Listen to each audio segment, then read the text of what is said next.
Okay, ji, this is this. Yeah, recording has started. Umme Kulsum. अस्सलाम वालेकुम बेटे जी। जी लगा दी है मैंने, प्लेलिस्ट में नहीं ऐड की क्योंकि ऑलरेडी एफिशिएंसी की प्लेलिस्ट में थी। लेकिन मैंने नई वीडियो लिख के इकोनॉमिक एफिशिएंसी A2 न्यू आपकी जनरल लिस्ट में यूट्यूब पे लग गई है। आखिरी वीडियो वही लगी हुई होगी। जी बेटे। चले जी, अभी तो बच्चे माशाल्लाह आए जा रहे हैं। चले अब स्टार्ट करते हैं, हमने ख़त्म करना है आज अपने एफिशिएंसी को। वैसे टाइम है हमारे पास, आराम से कर लेंगे, but just I was in a hurry to do it. Right जी। तो मैं 1 मिनट वेट कर रहा हूँ, ज़रा ये रश कम हो जाए, वरना क्लास में वो सही समझ नहीं आता फिर। राइट जी, ये तो ऑलरेडी हो चुका, ये भी हो चुका। और मैं जल्दी से अपने डॉक्यूमेंट्स वगैरह बंद करके I am moving to A2 का स्टफ नाउ। शाबाश बच्चों, अच्छा पेपर देना है, अब एग्जाम टाइम बहुत पास है। डोंट क्या उसे कहते हैं, घबराने की वक्त नहीं है। Don't worry, no need to panic, and just do a very good job in your papers. आप लोगों की अच्छी खासी तैयारी, जो रेगुलर आ रहे हो माशाल्लाह, आप लोगों की तैयारी काफ़ी अच्छी है। तो नोट से A2 सिर्फ क्वेश्चन से परेशान हो जाते हैं आप लोग, क्वेश्चन को आंसर नहीं करते। बस वो चीज़ ठीक करवानी है पास पेपर्स में आपकी। राइट जी। तो efficiency efficiency efficiency, yes there we are with. हमने मेरिट डीमेरिट गुड्स तक कर लिया था, if I am right.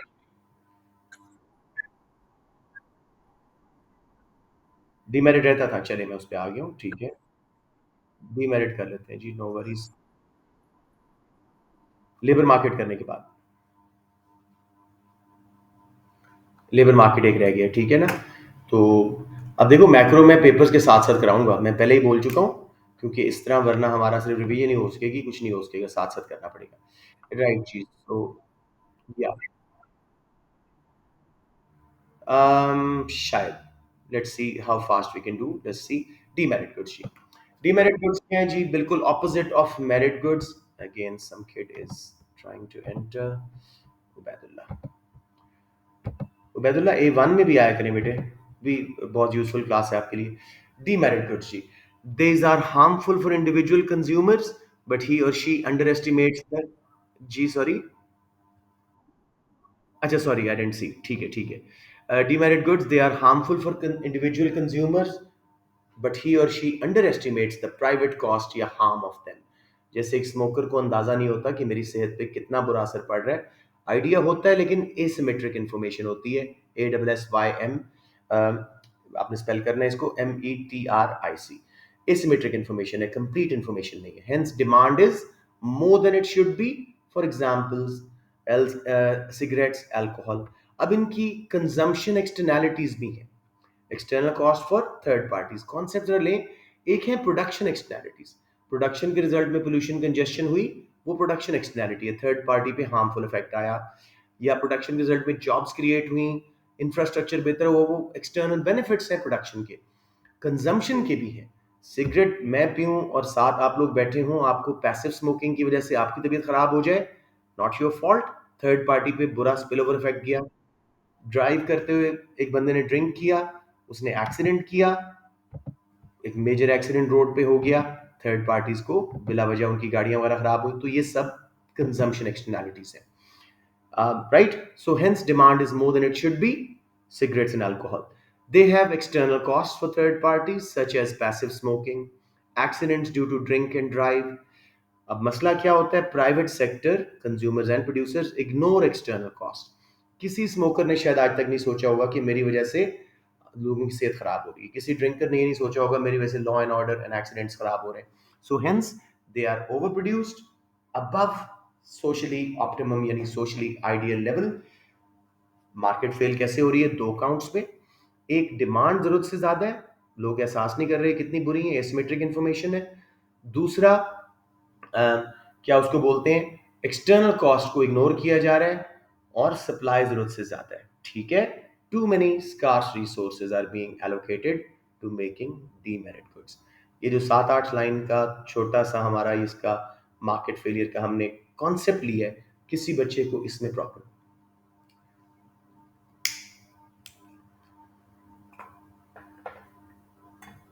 All right. So let's look at the graph, और अगर थोड़ा सा इसमें मसला आपको नजर आता है तो do not be shy, withdraw it again and understand it. देखिए जी, दखल बना ही दो, क्योंकि आप लोगों को शायद इसमें दोबारा कंफ्यूजन ना हो, तो बेहतर है कि आखिरी बार कर रहे हैं तो।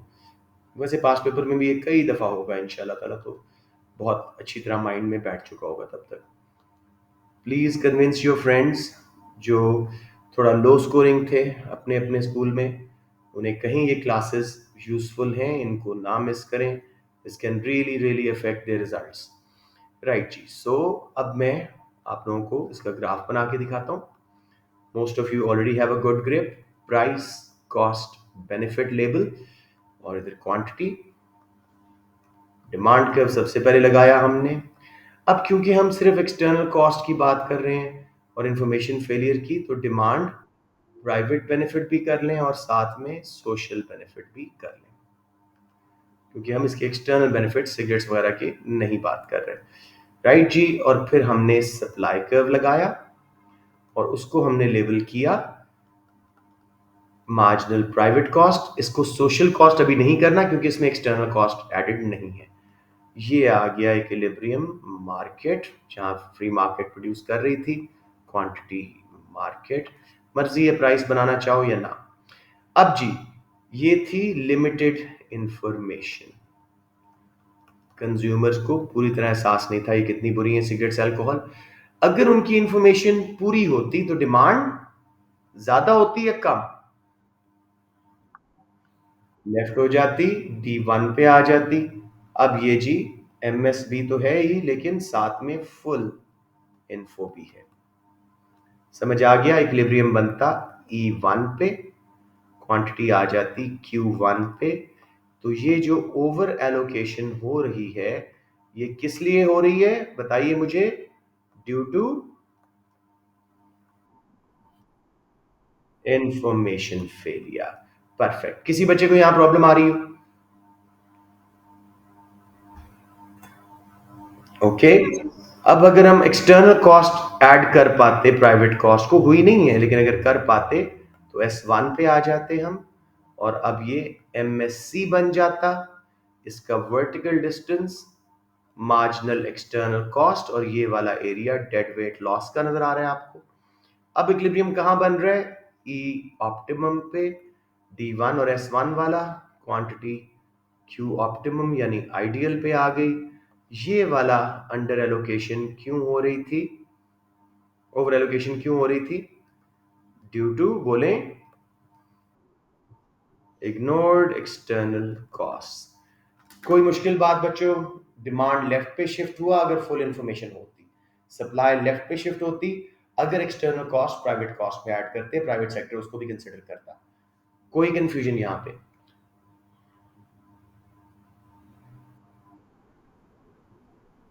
देखो बेटे, मार्जिनल प्राइवेट कॉस्ट और सोशल कॉस्ट, ये क्या फर्क है इसमें? सोशल कॉस्ट क्या होती है? Private plus external cost. तो अगर प्राइवेट में एक्सटर्नल ऐड करेंगे तो वो सोशल कॉस्ट बनेगा ना, तो vertical distance will be marginal external cost. शाबाश। अब मेरे बच्चे आप लोग बताएं, what can government do to remove या रिड्यूस दिस मार्केट फेलियर? शाबाश। कोई सब्सिडी दे रही हो डीमेरिट गुड्स को? उम्मीद कुलसुम। चलिए, let's start with indirect taxes. Let's start with indirect taxes.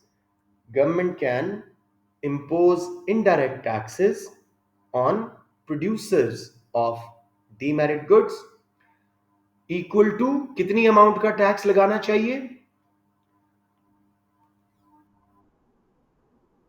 Marginal external cost equal to MEC, ताकि वो सोशल कॉस्ट बने और एक्सटर्नैलिटीज इंटरनलाइज हो जाए। प्राइस बढ़े, कंज्यूमर को पे करना पड़े, कॉस्ट बढ़े, प्रोड्यूसर को पे करना पड़े, तो थर्ड पार्टीज क्यों सफर करें? समझ आ गया? So government should impose indirect tax equal to MEC, margin external cost.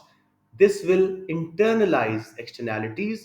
Producers will have to pay higher cost, consumers will have to pay higher price, production and consumption will reduce, market failure will reduce. लेकिन क्यों indirect tax कामयाब नहीं होगा?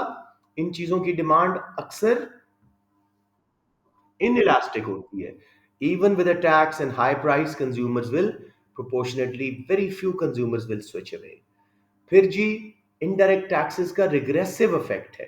They will increase income gaps, so they not equitable. ठीक हो गया? Government often is unable to identify the exact marginal external cost. They may over or under tax the firms, and as a result, government failure may occur. तीन फायदे बताएं, तीन नुकसान। दोबारा एक बार रिपीट कर रहा हूं। दो इंटरवेंशंस आर गुड इनफ, तीन तीन करो और अच्छी बात है। In case of demerit goods, government should impose indirect taxes. They will raise the cost of production. Government should impose them equal to MEC. As a result, externalities will be internalized, price will rise, cost will rise, and those producers and consumers of demerit goods will pay instead of third parties. ये नुकसान क्या है? Often the demand is inelastic and rise in price through taxation becomes ineffective as very few people switch away. Secondly, indirect taxes have a regressive effect, they increase income gaps. Lastly, government is often unable to identify the exact amount of external costs and may over or undertax the product. As a result, government failure may occur due to lack of information. But समझ आ गया, यही बात हर बार हमने repeat करनी है indirect taxes के case में। राइट जी, अब हम वापस नोट्स पे जा रहे हैं। ये वही ग्राफ बना हुआ है, सली से देख लीजिएगा। अब जी, ये तो होगी मेरिट एंड डीमेरिट गुड्स। आप में से कई बच्चे एक्सटर्नैलिटीज को उनसे कंफ्यूज कर लेते हैं। उसमें एक्सटर्नैलिटीज हैं, लेकिन प्योर एक्सटर्नैलिटीज के ये ग्राफ है, बहुत आसान है। This is better and easier market failure. Existence of externality. Externality क्या होती है? Spillover effect on third parties as a result of an economic transaction. First and second party, producer and consumer के अलावा किसी और पे बेनिफिट या problem जा रहा है। So case of negative externalities हम ले रहे हैं। These are harmful spill over effects on third parties as a result of an economic activity, economic transaction. For example, pollution, congestion, noise. अब ये प्रोडक्शन एक्सटर्नैलिटीज भी हो सकती हैं, फैक्ट्रीज पोल्यूशन वगैरह कर रही हैं, कंजेशन हो रही है, नॉइज हो रहा है, या कंज्यूमर्स कुछ ऐसी चीज कंज्यूम कर रहे हैं, सिगरेट्स वगैरह, अल्कोहल वगैरह, जिसके थर्ड पार्टीज पे नेगेटिव इफेक्ट जा रहे हैं, तो वो कंजम्पशन एक्सटर्नैलिटीज बन जाएंगी नेगेटिव वाली। कुछ समझ आ रहा है? अभी तक कोई कंफ्यूजन हो रही हो? ओके, अब इसका मार्केट फेल कैसे हो रही है? So when an economic activity has negative impact on third parties, society would like less of that product to be produced and consumed, because social cost will become greater than private costs, and private sector only considers private costs, they ignore external costs. Too many scarce resources are being allocated to such production. समझ आया मेरे बच्चों या नहीं?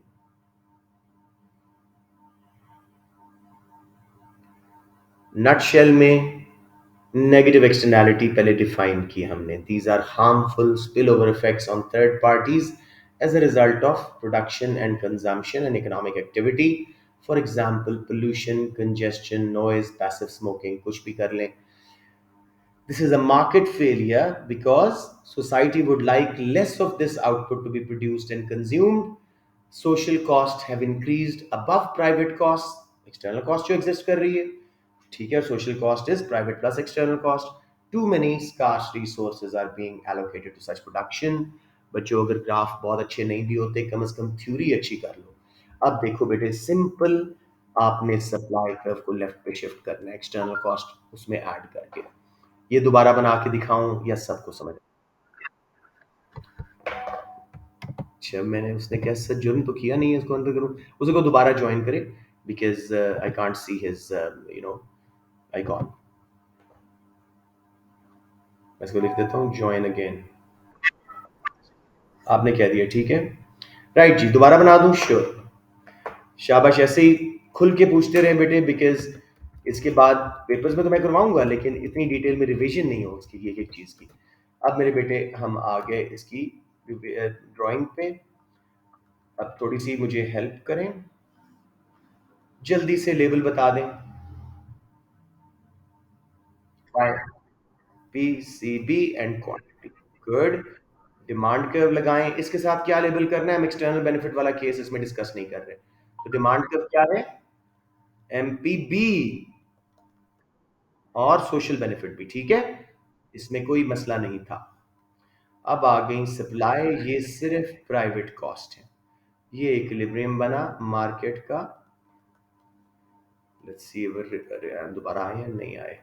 अच्छा जी, equilibrium बना market का, price market बन गई और क्वांटिटी मार्केट बन गई। Market means demand and supply, free market, private sector. अब अगर हम एक्सटर्नल कॉस्ट ऐड करते तो सप्लाई कर्व S1 पे शिफ्ट होता, सॉरी S1 पे शिफ्ट होता। ओ, ये मैं चार्ज तो था, ये क्यों नहीं कर रहा यार? हद होगी, काफी देर मैंने चार्ज किया था।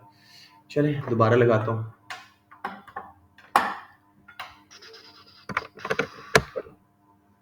And hopefully it will start working.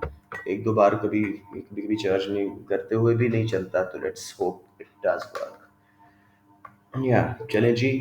अब जी सप्लाई बन गई S1, यानी मार्जिनल सोशल कॉस्ट। और ये देखें eras, vertical distance between the two is marginal external cost. और ये जो एरिया है, ये डेड वेट लॉस। हाँ, अब इक्विलिब्रियम ऑप्टिमम पे आ गया, सिर्फ एक ही शिफ्ट है, ये बड़ा आसान है, तो इसको प्रैक्टिस कर लें। क्यू ऑप्टिमम, तो ये क्या हो रहा था जी? ओवर एलोकेशन ड्यू टू, बता दें। थैंक यू साहब, इग्नोर्ड एक्सटर्नल कॉस्ट। समझ आ गया मेरे बेटा? किसी को problem?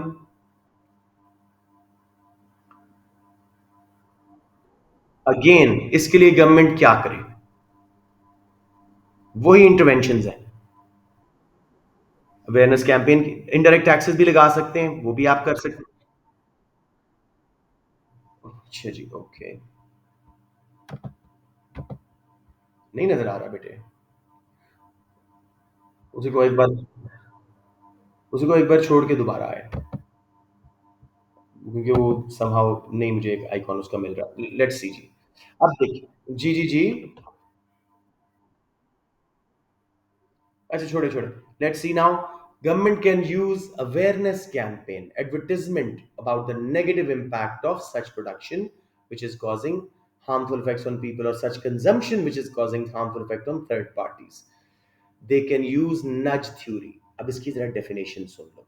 Nudge theory, originally an ethical idea, is being used more and more in government intervention tool. It is the reinforcement of a positive idea through persuasion. बार बार बार बार एक बात कहो, पत्थर पे भी पानी पड़ेगा तो उस पर वो पिघल जाएगा। तो अगर बार बार लोगों को बताते रहो कि यार ये पोल्यूशन कंजेशन कितनी बुरी है हमारे प्लानट के लिए, ऐसी चीजें कंज्यूम करने से जिन पे थर्ड पार्टीज पे बुरा इफेक्ट आ रहा है, ऐसी चीजें प्रोड्यूस करने से जिस पे पोल्यूशन कंजेशन बढ़ रही है, तो आहिस्ता आहिस्ता सोसाइटी में अवेयरनेस आएगी, वो उसकी कंजम्पशन एंड प्रोडक्शन कम कर देंगे। लेकिन nudge theory advertisement campaigns are very expensive. They take a long time before being effective, and sometimes, if nudges are not designed well, they are simply ignored. बच्चे समझ आ गया? कोई कंफ्यूजन?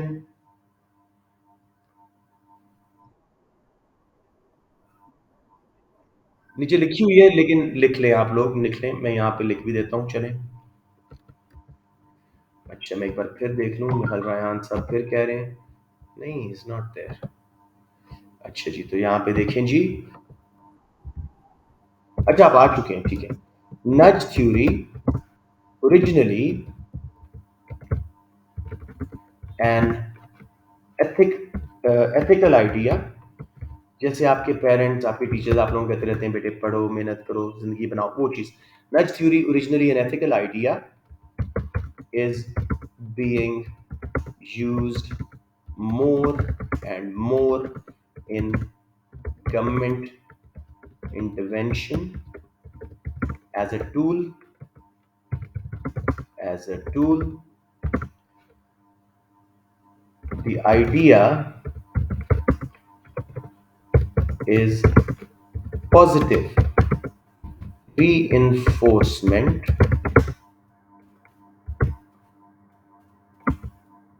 through परसुएशन, मुसलसल एक बात कह कह के परसुएसिव इफेक्ट लाए, ईजी अवेयरनेस, क्या कह रहा हूं मैं, awareness, leaflets, pictures on cigarette PACS etcetera. Evaluation इसकी काफी आसान है, समझ आ गया मेरा बेटा?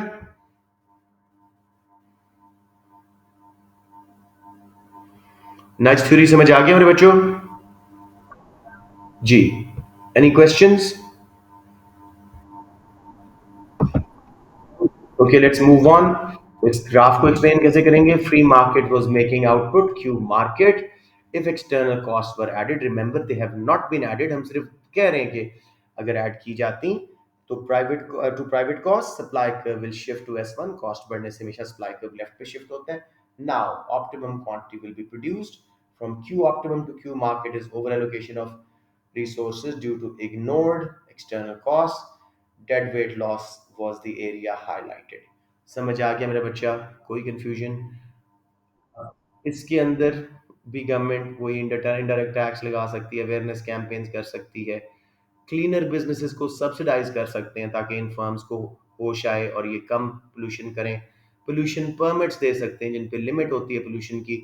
जब डर्टी फर्म का पोल्यूशन परमिट जल्दी खत्म हो जाएगा, उसे क्लीन फर्म से खरीदना पड़ेगा, क्लीन फर्म्स को इंसेंटिव आएगा और डर्टी वालों की कॉस्ट बढ़ने से उन्हें भी इंसेंटिव आएगा कि अपनी मशीनरी को अपडेट करें और ग्रीनर प्रोडक्शन करें। क्लियर हो गया? बहुत आसान है। केस ऑफ पॉजिटिव एक्सटर्नैलिटी बिल्कुल उसका उल्टा। Externalities, positive externalities are benefits received by third parties, example job creation, improved infrastructure, rise in value of local land, etc. as a result of an economic activity. However, private sector fails to account for external benefits as they are only concerned with private benefits. Hence, too few scarce resources are being allocated to such production. अब मेरे बच्चों एक बात बताओ, किसी को कोई positive consumption externality ज़हन में आ रही है?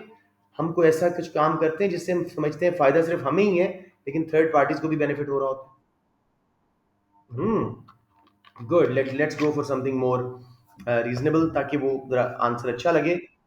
लेट्स से वैक्सीनेशन, हम अपने आप को कोविड की वैक्सीन लगवाई थी विद द होप कि हम बच जाएंगे, लेकिन जितने लोगों ने हमसे इंटरेक्ट किया उन्होंने भी इन्फेक्ट होने का चांस उनका कम हो गया।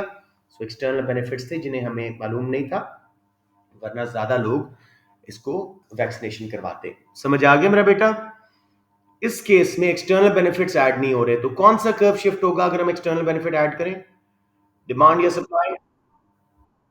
Demand curve. Demand curve private benefit curve है, इसमें एक्सटर्नल ऐड किए, राइट पे शिफ्ट, वर्टिकल डिस्टेंसेस MEB, और ये डेड वेट लॉस हो रहा था जो हमने दिखा दिया। ये भी बना के दिखा दूं या समझ आ गया? सिर्फ डिमांड कर्व बाय शिफ्ट। किसी को मसला आ रहा हो? एनीवन? इसके लिए गवर्नमेंट क्या करे? ऐसी प्रोडक्शन को गवर्नमेंट सब्सिडाइज कर दे, ऐसी कंजम्पशन को गवर्नमेंट सब्सिडाइज कर दे, कॉस्ट ऑफ प्रोडक्शन कम होगी। कितनी सब्सिडी देनी चाहिए बच्चों? यहां क्यों रुकते हो? कितनी सब्सिडी देनी चाहिए?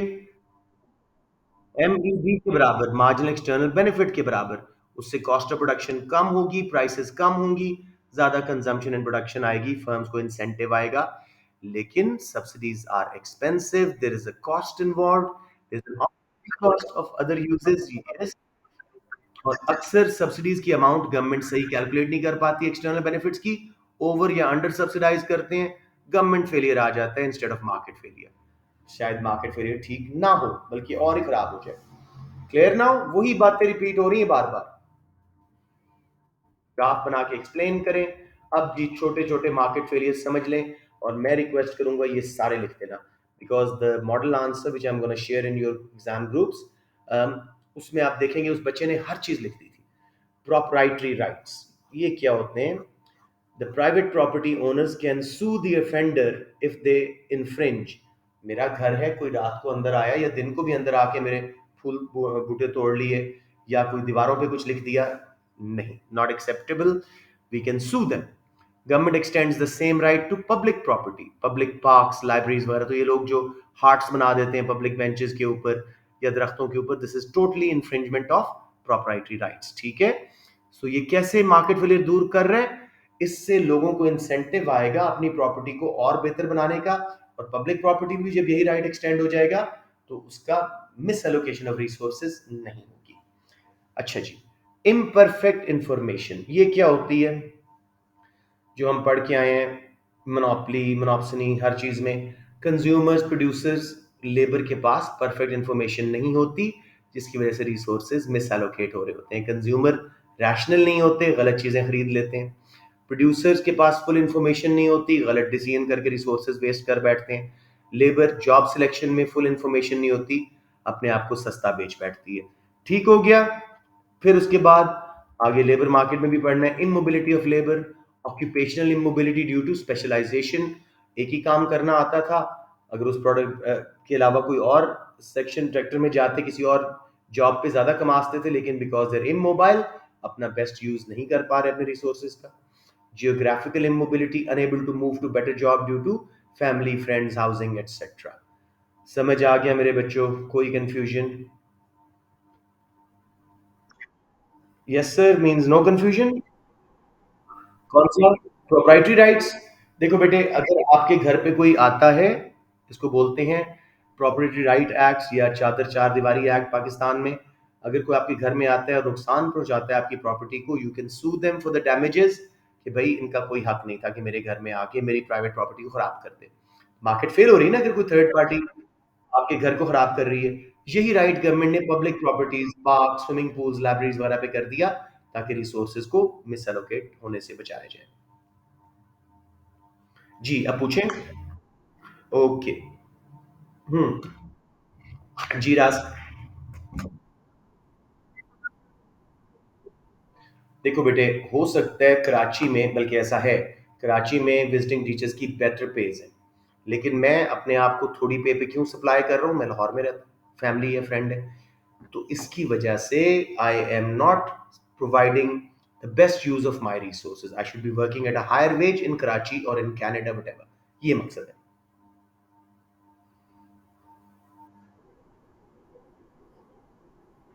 हाँ हाँ बिल्कुल ह्यूमन फैक्टर है, लेकिन इकोनॉमिक्स क्या कह रही है? एफिशिएंसी नहीं है ना। They should always go for the best paid job which makes the best use of their resources। कुछ फॉलो कर रहे हो? रिसोर्सेज अंडर यूटिलाइज हो रहे हैं, अंडर पेड हो रहे हैं। मार्केट क्या है? Demand and supply. मैं सप्लाई ऑफ लेबर सही नहीं कर पा रहा। Everyone clear on this? रास आपको क्लियर हो गया? इसलिए इनको अदर मार्केट फेलियर्स कहा जाता है, ये छोटी छोटी चीजें हैं। अब बेटे, गवर्नमेंट इंटरवेंशन मैंने साथ साथ करवा दी थी, जस्ट एक बार चले जाना इन सबसे, लॉज, नजेस, सब कुछ करवाया इसके अंदर। और प्लीज इस क्वेश्चन को तैयार कर लें।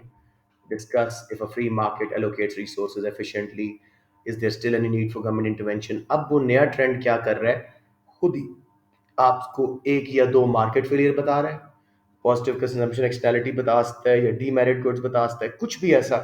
कोई दो एक मार्केट फेलियर बताएगा और कहेगा क्या गवर्नमेंट इंटरवेंशन इसको बेहतर कर सकती है, क्योंकि 20 मार्क पे आ गए। तो आंसर का स्केच वर्चुअली वही है, पहले सारी एफिशिएंसीज को एक्सप्लेन करें। इकोनॉमिक एफिशिएंसी है क्या? प्रोडक्टिव, एलोकेटिव, डायनामिक, परेटो, फिर उसके ग्राफ्स। लेकिन देख लेना, अगर वो एलोकेटिव इनएफिशिएंसी वाला मार्केट फेलियर था, जैसे बाकी सारे हैं सिवाय मोनोपोली के, तो उसमें फिर आप एलोकेटिव पे ही रुकिएगा, प्रोडक्टिव को बेसिक डिफाइन करके उसके ग्राफ वगैरह बनाने की जरूरत नहीं है। समझ आ रहा है? फिर उसके बाद जी स्केच देख लें पहले वन। हाँ जी, हाँ जी, हाँ जी। बेसिक स्ट्रक्चर यही रहेगा, लेकिन आप लोगों ने क्वेश्चन को आंसर करना है। ये नहीं कि ये मॉडल आंसर छाप के आ जाए और 10-12 मार्क्स लेके आ जाए इतना ज्यादा लिख के। Why not write less but to the point to the question, 18-17 score करके आए। ओके जी, लेट्स नाउ गो ऑन। ये देखो पूरा आंसर हुआ है जो मैं क्लास में कई बार करवा चुका हूँ। एक बार क्विकली रन थ्रू करते हैं। क्वेश्चन था जी बेटे जी, डिफरेंशियल्स नहीं, वो वेज डिफरेंशियल्स होते हैं, यहाँ पे हम बात कर रहे हैं अदर मार्केट फेलियर्स। उन्हें सिर्फ लिस्ट करना है जैसे मैंने यहाँ पे किया हुआ है। ठीक है, so discuss if a free market is, जी में।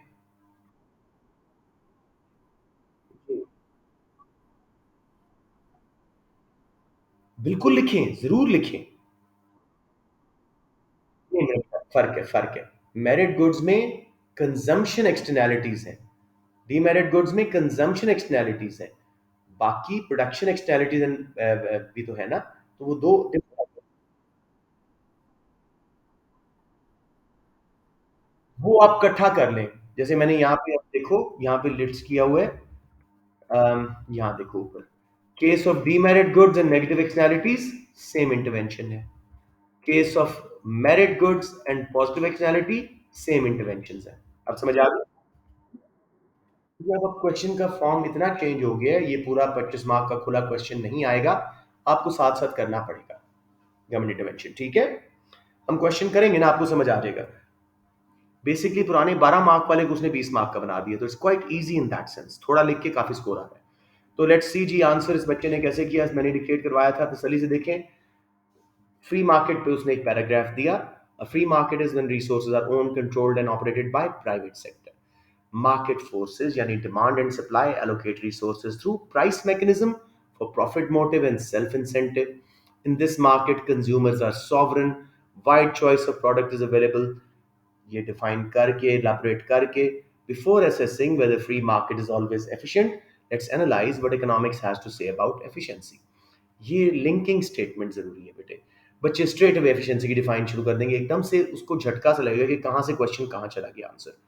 It's a situation where output is produced. You should know it by heart using least cost methods, that is productive efficiency. And output produced reflects consumer preferences, allocative efficiency. Allocative efficiency leads to Pareto optimality, that is, no one can be made better off without making someone else worse off. Another form of efficiency इसने यहाँ miss किया is dynamic efficiency, where firms reinvest their retained profit into research and development to bring down long run average cost curves through improved products and processes. अब क्योंकि इसमें वैसे ही general question था, तो productive efficiency, अब ये सारा करवाऊं आपको, लीस्ट कॉस्ट क्राइटेरियंस और सब कुछ एक्स एंड टेक्निकल, या सबको आता है? छोड़ दूं फिर? अलोकेटिव एफिशिएंसी, राइट साइड पे ग्राफ, तीन क्राइटेरियंस हैं, एक्सप्लेन कीजिएगा।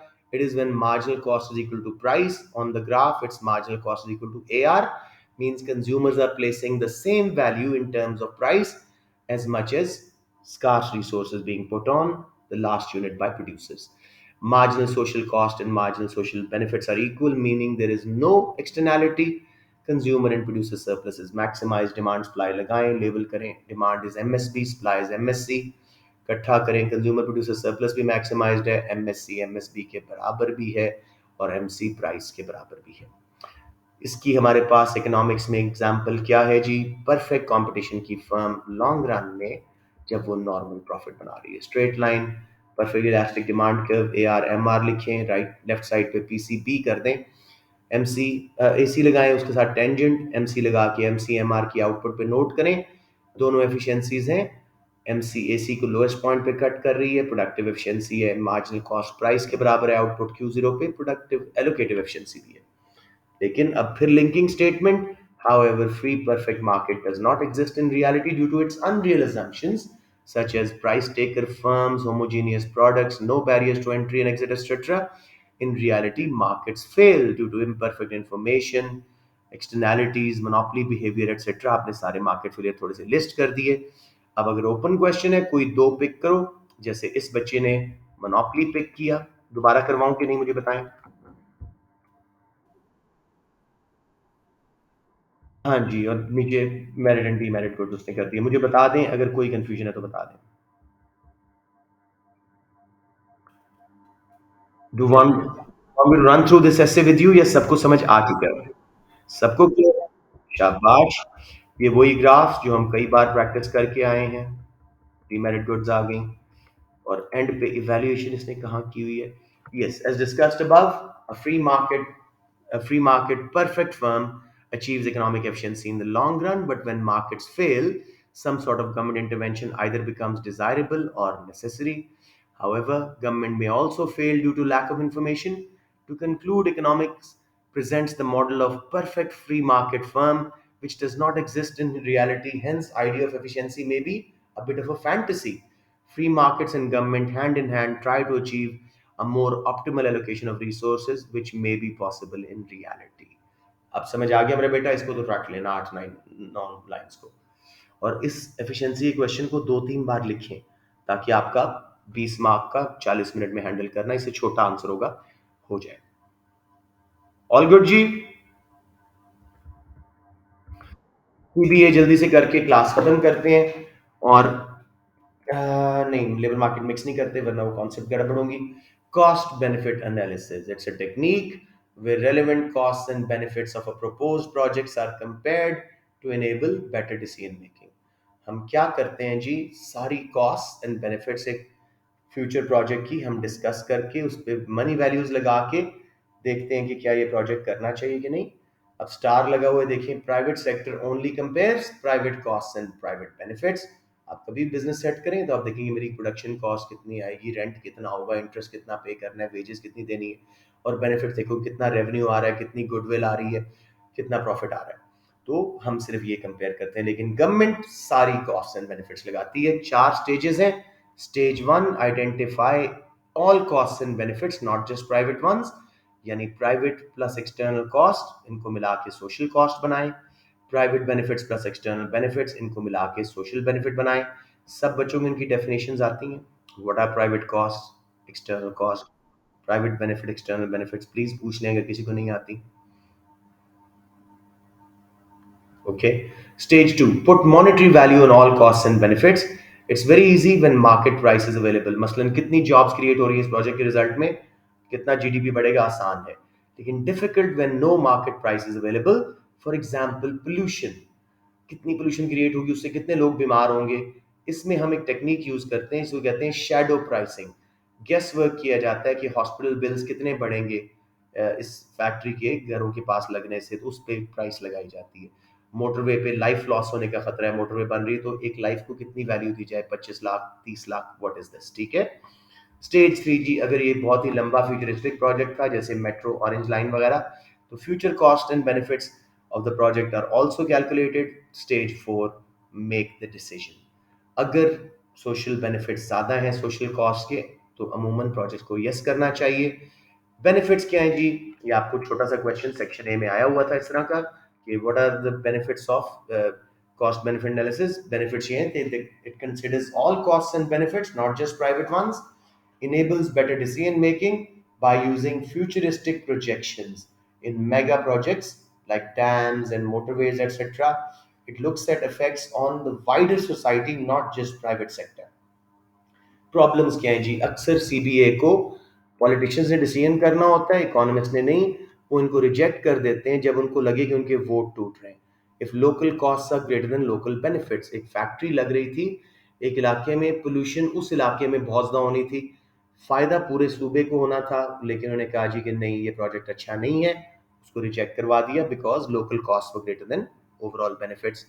It is often set aside, यानी रिजेक्ट कर दिया जाता है as being irrelevant। Conclusion: CBA is not an alternative for decision making, it is just an aid to it। Help करती है decision making में। It's unfair to reject CBA on the basis of irrelevance। It was just an honest technique which, with inaccuracies and makers often misplace its value। समझ आ गया मेरे बच्चों, या कोई क्वेश्चन? आला। अब मैं, जी मेरा बेटा।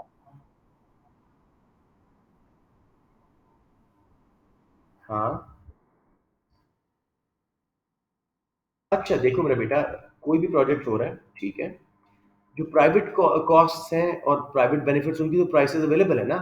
मसलन कितना रेंट देना है, प्राइवेट कॉस्ट की प्राइस अवेलेबल है, इस फैक्ट्री के लिए हमें इतने करोड़ रेंट देना है, कितने की मशीन है सब पता है, कितना बेनिफिट रेवेन्यू प्रॉफिट आना है वो भी पता है, लिख सकते हैं, समझ आ गई, मार्केट प्राइसेस अवेलेबल है। लेकिन पोल्यूशन वगैरह, एक्सीडेंट्स के केस में, लॉस ऑफ लाइफ, उनकी वैल्यू कैसे प्लेस की जाए, उसमें हमें गेस वर्क करना पड़ता है, शैडो प्राइसिंग यूज करनी पड़ती है, उसमें मार्केट प्राइस अवेलेबल नहीं है। किसी भी दुकान पे जाके पूछो इंसान की लाइफ की क्या कीमत है, वो कहेगा आप पागल है शायद। Getting the point, so that is the idea.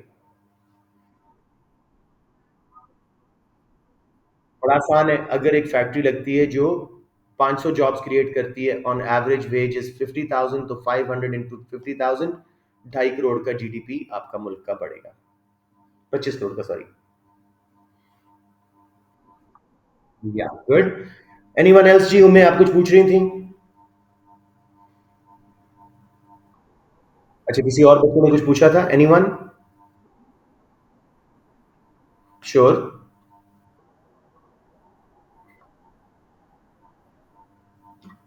Hmm. National income बढ़ रही है कि कम हो रही है? तो हमने पढ़ा हुआ है उसका फैक्टर। इनकम्स बढ़ने से demand for transaction and precaution motive दोनों बढ़ेगी, राइट पे शिफ्ट होंगे। फॉलो कर रहे हो? और जो स्पेक्युलेटिव मोटिव है वो अनश्योर है, अनसर्टन है। अगर लोगों की इनकम बढ़ रही है, they might speculate more, thinking कि हम अपनी इनकम्स को और बढ़ाते हैं। ऑन द अदर हैंड, उनकी इनकम बढ़ रही है, वो ट्रांजैक्शन प्रिकॉशन पे बहुत ज़्यादा लगा चुके हैं, तो शायद स्पेकुलेशन कम करें, उसकी डिमांड गिर जाए, तो वो अनसर्टन है। समझ आ गया? तो ये total effect on demand for money है। Good ran, keep it up, शाबाश। आप सब मैक्रो पे पहुंच जाओ, मैं ये करवा रहा हूँ, आप आगे निकल जाओ। सो दैट्स इट जी, I am recording the class, finish कर रहा हूँ। आप मुझे बताएं कोई क्वेश्चन है या नहीं?